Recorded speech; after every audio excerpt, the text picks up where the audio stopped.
जयप्रकाश नारायण यानी जेपी का नाम लेते ही देश में आज़ादी की लड़ाई से लेकर वर्ष 1977 तक तमाम आंदोलनों की मशाल थामने वाले एक ऐसे शख्स के रूप में उभरता है जिन्होंने अपने विचारों, दर्शन और व्यक्तित्व से देश की दिशा तय की थी। नमस्कार मित्रों, आज मैं जयप्रकाश नारायण से जुड़ी एक रोचक कहानी सुनाने जा रही हूँ। प्रकाश नारायण की जिंदगी की पूरी कहानी कुछ घंटों में कही नहीं जा सकती है, लेकिन फिर भी उनके जीवन की एक रोचक कहानी आज मैं आपको सुनाने जा रही हूँ। जयप्रकाश नारायण की कहानी सुनाने से पहले उनके बारे में उनका संक्षिप्त परिचय जरूर कहना चाहूँगी। जयप्रकाश का जन्म 11 अक्टूबर 1902 में सीताब दियारा बिहार में हुआ था। इनके पिता का नाम श्री देवकी बाबू और माता का नाम फूलरानी देवी था। बचपन में उन्हें 4 वर्ष तक दांत नहीं आने की वजह से उनकी माताजी उन्हें बाउल कहती थी, लेकिन जब उन्होंने बोलना शुरू किया तो उनकी वाणी में ओज टपकता था।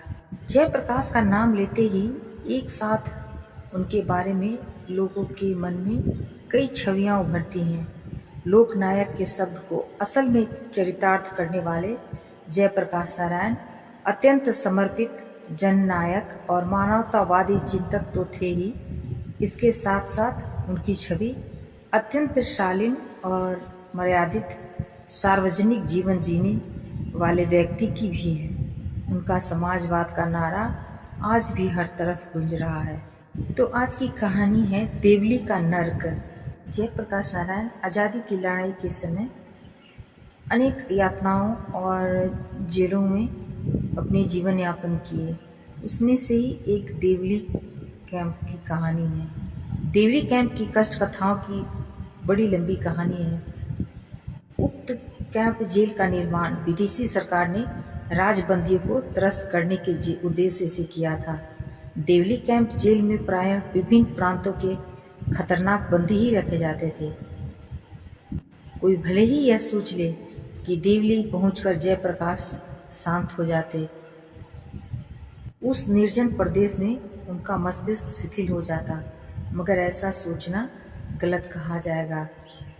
काम करने वाले कहीं शांत और शिथिल नहीं होते। फिर जयप्रकाश की बात ही और थी।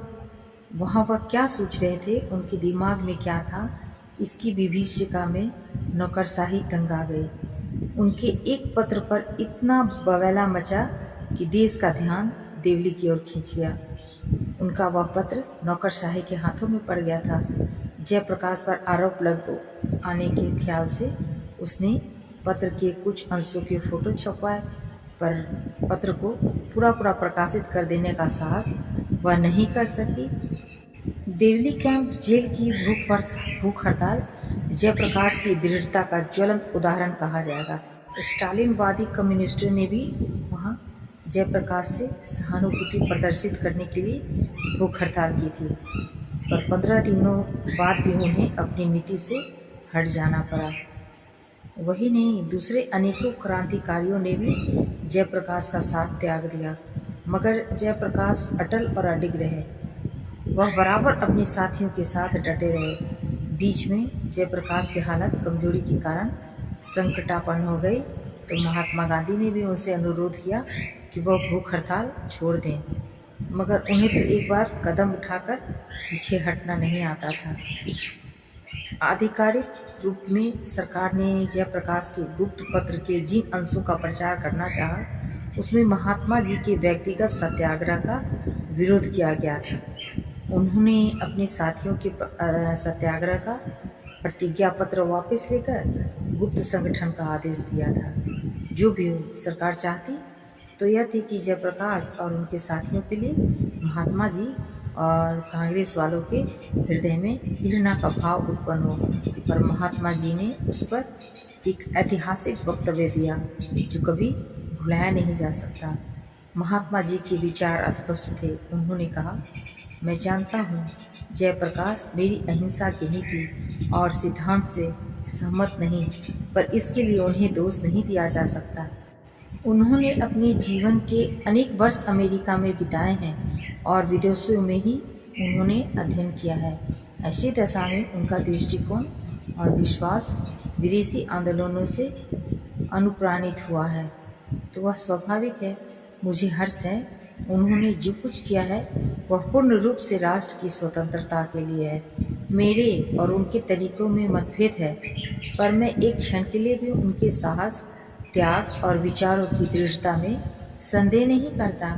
मैं नहीं समझता वह विदेशी सत्ता जो एक युग से भारत पर अत्याचार और हिंसक मनोवृत्तियों का प्रयोग चला रही है, किस तरह यह कहने का दावा करती है कि जयप्रकाश को अहिंसा में विश्वास नहीं है।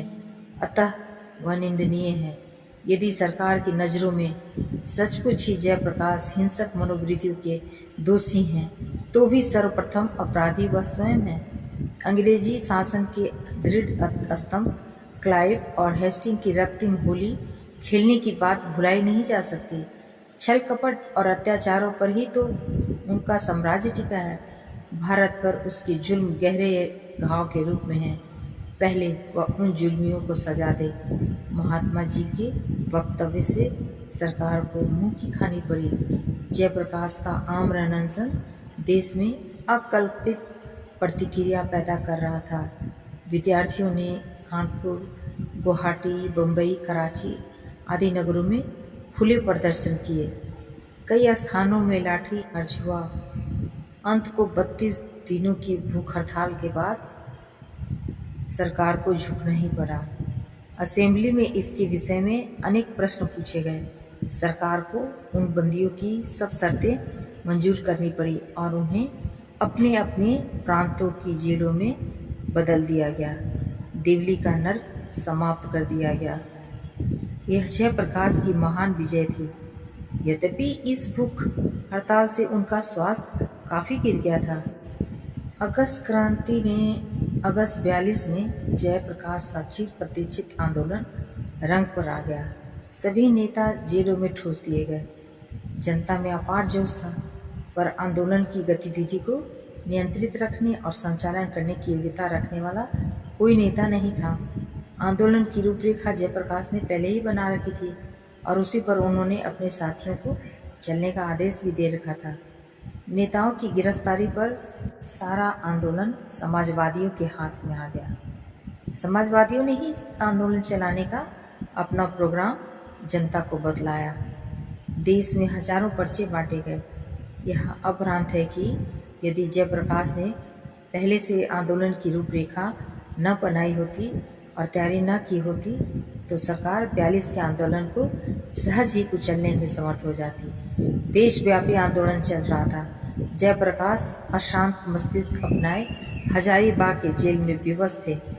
उनके कुछ साथी पकड़े जा चुके थे और कुछ गुप्त रूप से अब भी अपना कार्य कर रहे थे। अंतर्द्वंद के शिकार जयप्रकाश सोचते, क्या ऐसी घड़ी में उन्हें कुछ करने का अवसर नहीं मिल सकेगा। उन्होंने जेल से भागने की अनेक योजनाएं बनाई, मगर हर बार कोई न कोई बाधा आ खड़ी हुई। कितनी ही बार तो ऐसा हुआ, ऐसा अवसर आया कि क्षण भर के लिए जयप्रकाश अपने को जेल की सीमा से बाहर समझने का स्वप्न देखने लगे। फिर भी उनकी काया जेल की चार दीवारियों में ही बंद रही।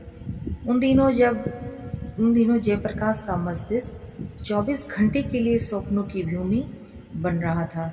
उनके हृदय की आकुलता का अनुमान करना सहज नहीं था। एक धुन, एक लगन किस तरह जनता के बीच पहुंचा जाए। हजारीबाग जेल की चार दीवारी के अंधकारप्रद घेरे के बाहर जयप्रकाश कैसे पहुंचे, यह अप्रतिम साहस की कहानी है। पग पग पर मौत का सामना करने में जवानी ही समर्थ हो सकती है।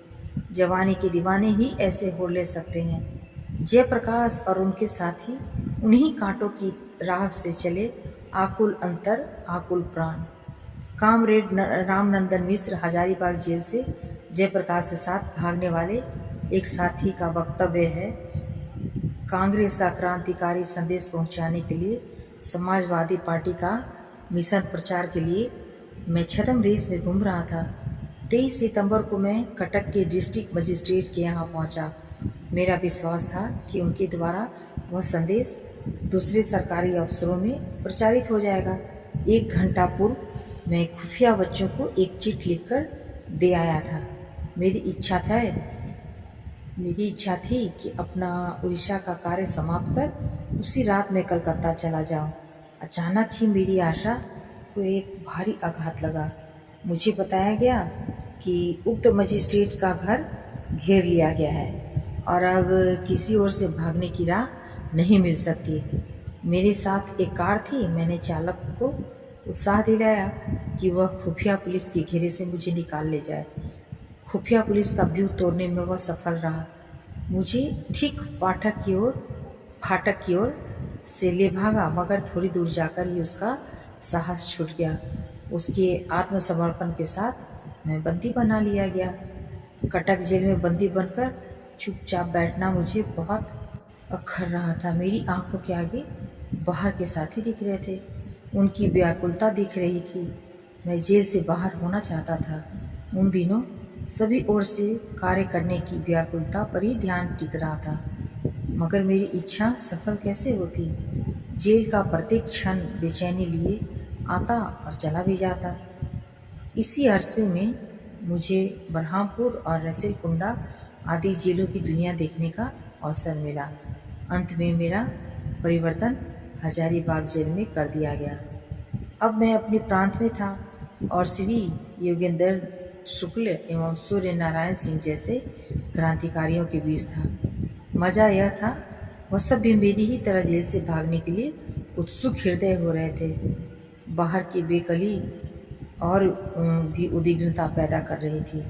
अगस्त आंदोलन दब रहा था। नेता लोग जेलों में पहुंचकर शांति का जीवन पाल रहे थे। चलते हुए खतरे से त्राण पाने की राह थी स्वेच्छा से जेल की ओर कदम बढ़ा देना। कुछ तथाकथित कांग्रेस नेताओं ने इसी मार्ग का अनुसरण भी किया। भले ही आज उनका दावा हो कि अगस्त क्रांति की आग उन्होंने ही पैदा की थी। जयप्रकाश, उनकी कुछ पूछिए मत। जयप्रकाश का स्वास्थ्य अच्छा नहीं था और बाहर से इतनी शीघ्र सहायता मिलती दिखाई नहीं देती थी।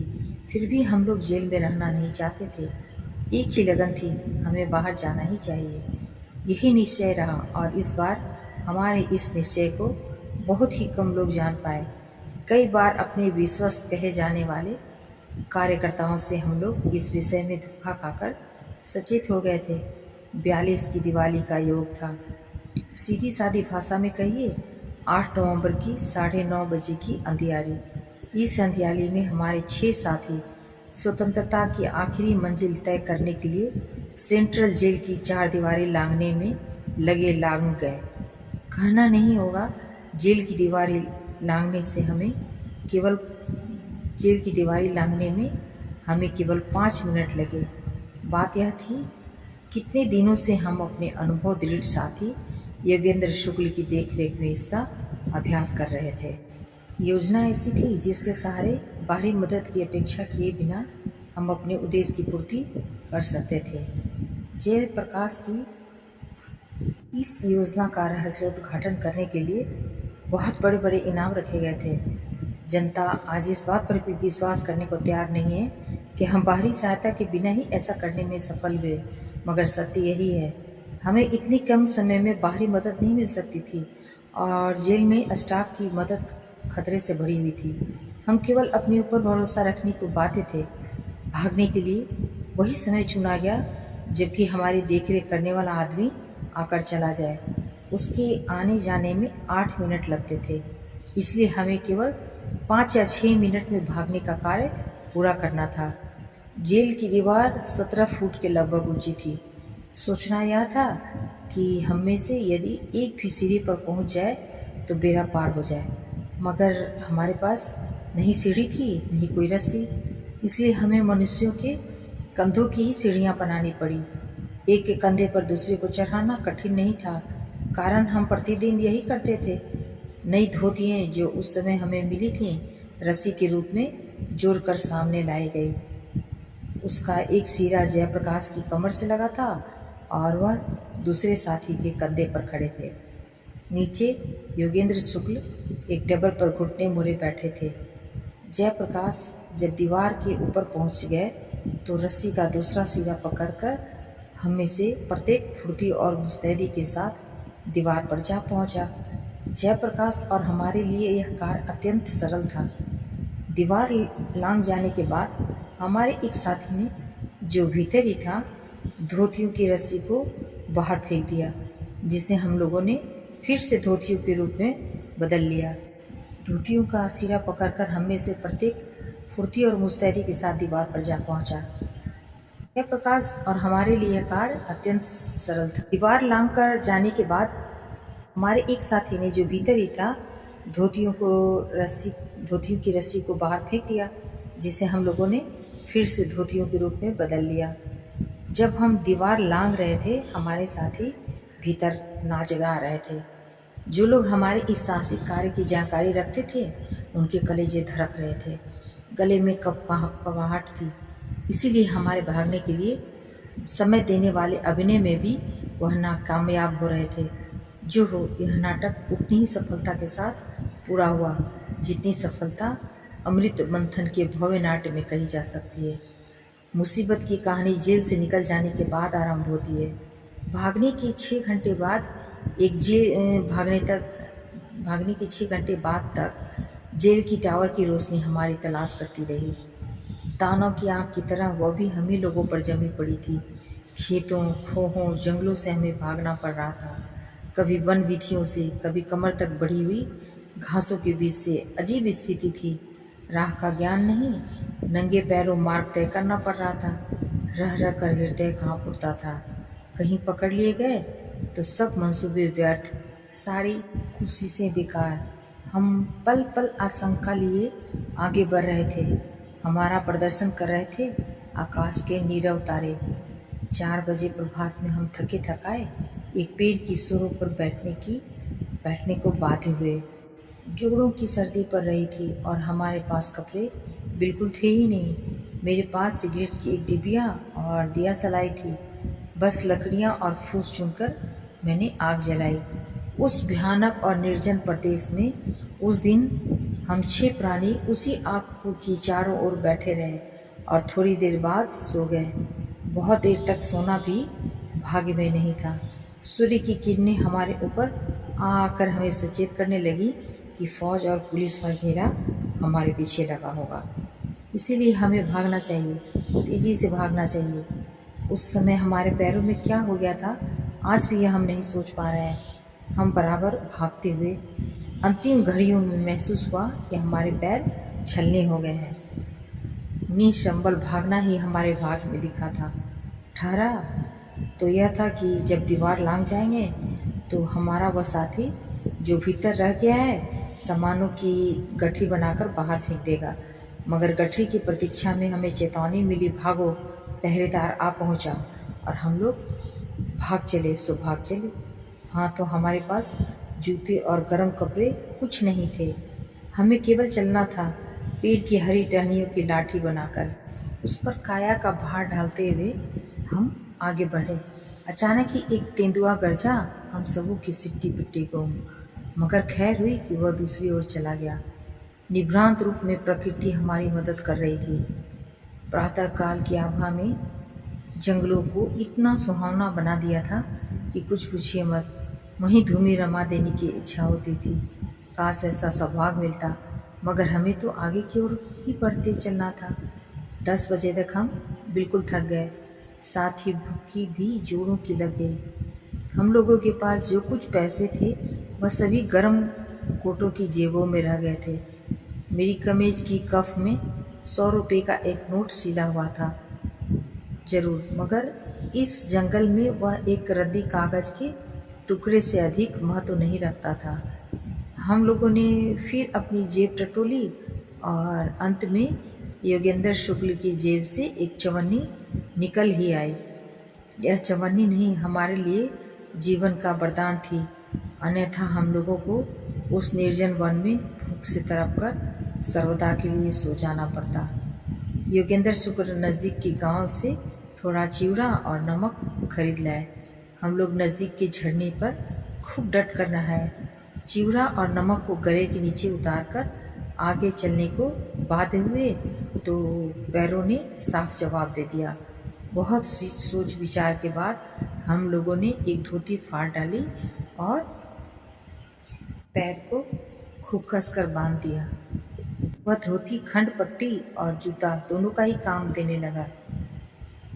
इस अवस्था में कोई भी हम लोगों को देखता तो यही समझता कि भगोरे ही नहीं, हम लोग गड़बड़ मचाने वाले मनुष्य हैं। कंठ का किरण पथ, छत पिछत पग और भूख से शिथिल गात, रह रहकर हम लोग सोचते क्या हमारा स्वतंत्र संदेश इन झाड़ झंखारों के पार जा सकेगा। और यदि हम में से कोई आखिर जिस बात की शंका थी वही हुई। लगभग 5 बजे संध्या में जयप्रकाश अपने पुराने रोग सूल से ग्रसित हो गए। अब हम पस्त थे। एक बार तो ऐसा लगा कि उस भयानक और निर्जल वन में ही हमारे जीवन का अंत होगा। फिर भी हम सब वहाँ से 6 मील दूर अपने मित्र दुबे जी के मकान तक पहुँचना चाहते थे। जयप्रकाश किस तरह साथ चल सकेंगे, यही भारी परेशानी थी। संयोग से उसी समय एक बैलगाड़ी उधर से आई। हम लोगों ने गांव तक पहुंचाने की प्रार्थना की। उसने 3 आने मांगे।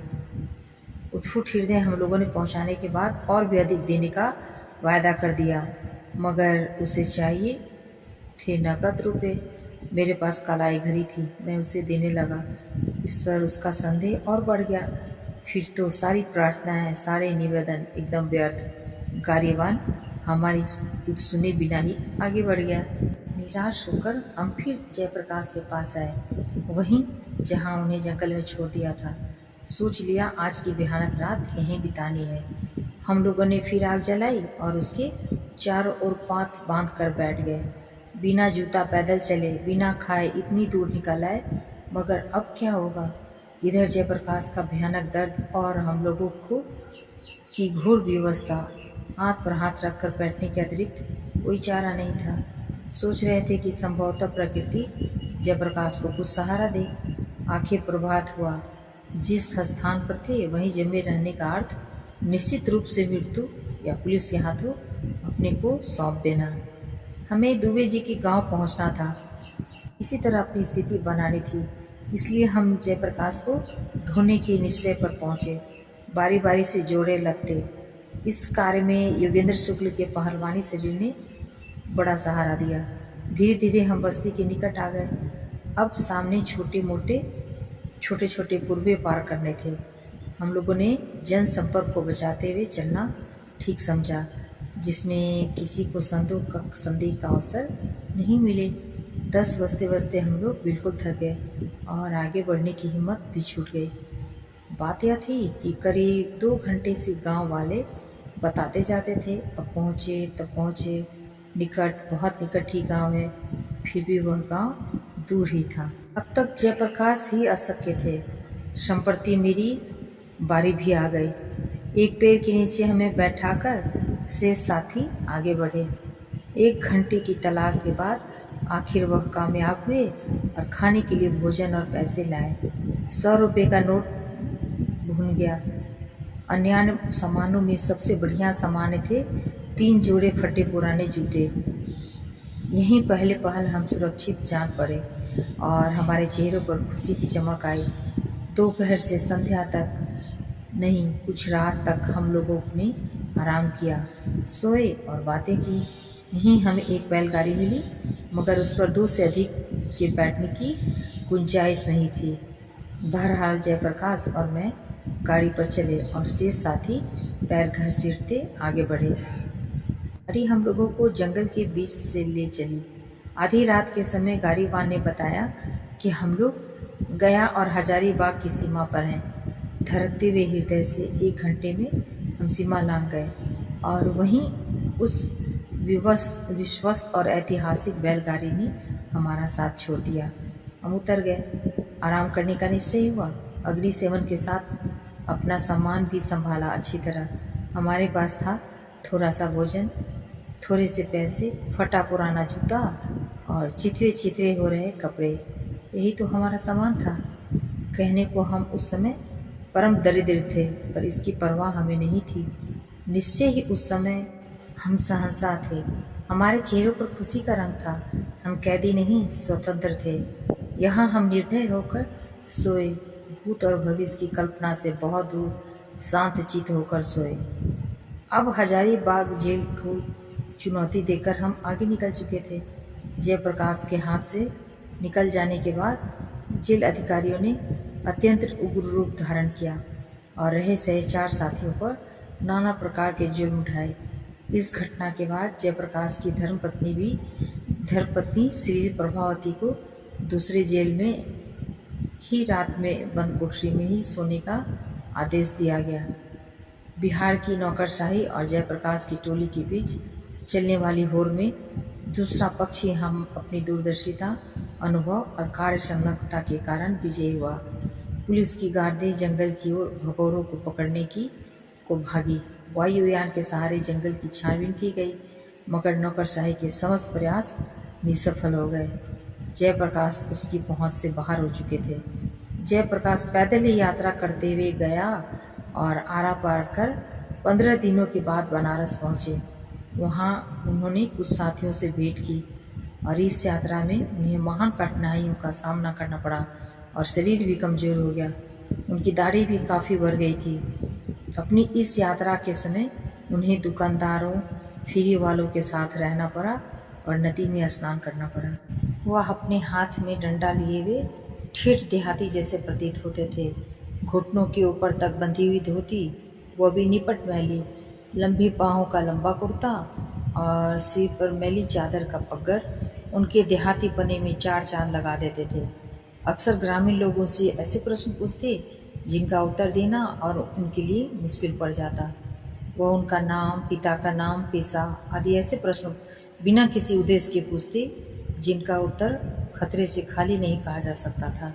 इस प्रकार जयप्रकाश नगर नगर घूमते फिरे, श्रमिकों से मिले, उन्हें संगठित कर 42 की क्रांति की ज्वाला को अत्यधिक विकराल बनाते रहे। 2 महीने के बाद उनके शरीर पर यूरोपियन ढंग के वस्त्र सुशोभित हो गए। वह कभी कभी सलवार पहनते और अपना नाम रहमान बताते थे। कई महीनों तक फरार रहना और खुफिया पुलिस की आंखों में धूल झोंकते हुए क्रांति का संचालन करते रहना जयप्रकाश की अपनी क्रांतिकारी विशेषता थी। नेताजी भारत गौरव सुभाष और युवक सम्राट जयप्रकाश भारतीय इतिहास की 2 क्रांतिकारी विभूतियाँ हैं। उनमें आवश्यकता अनुसार विभिन्न तत्वों का विभिन्न रूप से उपयोग कर सकने का अनुपम गुण था। निश्चित रूप में यह कहा जा सकता है कि जयप्रकाश ने पुलिस और आईसीएस के सदस्यों का भी अच्छे परिणाम में उपयोग किया। उन सबों ने समय समय पर उनकी काफ़ी मदद की। तो ये थी जयप्रकाश की ज़िंदगी की एक छोटी सी कहानी। कैसा लगा आपको?